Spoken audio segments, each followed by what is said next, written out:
I totally understand the root of the stigma, but I think as the world evolves, we have to evolve with it, and so does mental health.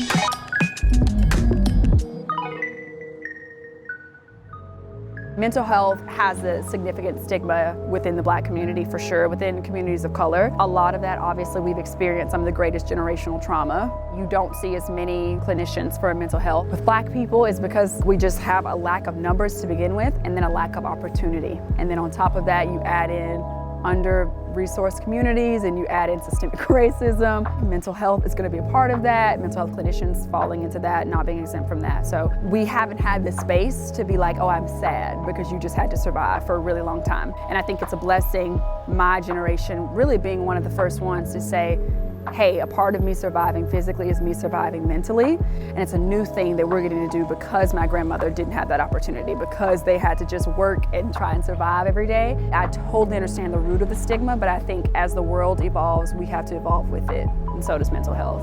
I am now given the opportunity to not only survive, but to thrive. When you talk about dismantling the system or defunding it or restructuring it, it comes down to, at least speaking from the minority experience, or thinking of a system that wasn't set up for anyone that's not straight white men, and even that, you're failing straight white men as well, because if you are in the majority but you have to be tall because someone else on their knees, like Toni Morrison said, then you're being failed as well. And I think you have to look at representation, you have to look at exposure. You know, if I'm a kid from South Central who doesn't have any resources, and I don't have a guidance counselor that looks like me that's telling me I can make it and I can even be in their seat one day helping a kid that looks like me, then why would I think I could be a therapist? Why would I think therapy is even for me? And then why would I pursue a career in something that I wouldn't even trust for myself?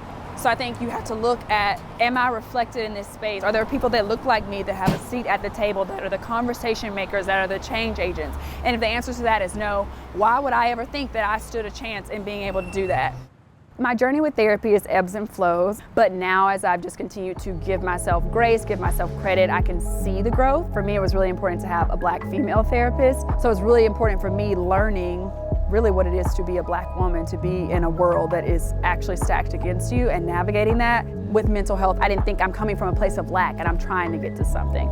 I more so see it now as like I am well and I'm trying to stay well, not I'm sick and I'm trying to get well. I have joy naturally, I have freedom, I have self-control, I have self-belief, I have self-love, and all that I'm doing by taking care of my mental health is maintaining that. Who is it that we want to include in this? And the answer is not everyone. The system's going to be forever broken. But now you actually have conversation where everyone has an opportunity to have a voice, and because of that, we're going to be better for it.